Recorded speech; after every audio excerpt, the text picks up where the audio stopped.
లేదని ఇన్నాళ్ళకి మీరు తెలుసుకున్నందుకు తెలివితేటకి జోహార్ జోహార్ జోహార్. ప్రజలే ప్రభుత్వాన్ని ఎన్నుకోవాలని, మనది ప్రజా ప్రభుత్వం అని మన నాయకులంతా ఆలోచించి మనకు ఓటిచ్చారు. ఓటిస్తే మనం ఓటు ఏం చేస్తున్నాం?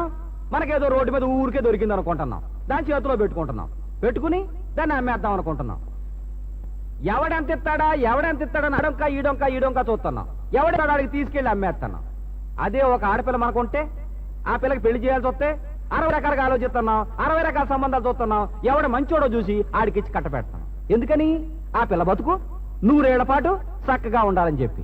కానీ ఈ ఓటు కూడా ఓ విలువ ఉందని, దానికి ఓ బతుకుందని, ఆ బతుకు 5 ఏళ్ళు ఉంటుందని, మన మంచోడిని చూసిస్తే మనం మంచిగా 5 ఏళ్ల పాటు ఉంటామని ఒక్కళ్ళైనా ఆలోచిస్తున్నారా?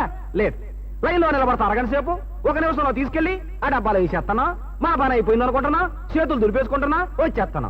అది కానీ పొరపాటున ఏ షెడ్ పడింది అనుకోండి, 5 ఏళ్ల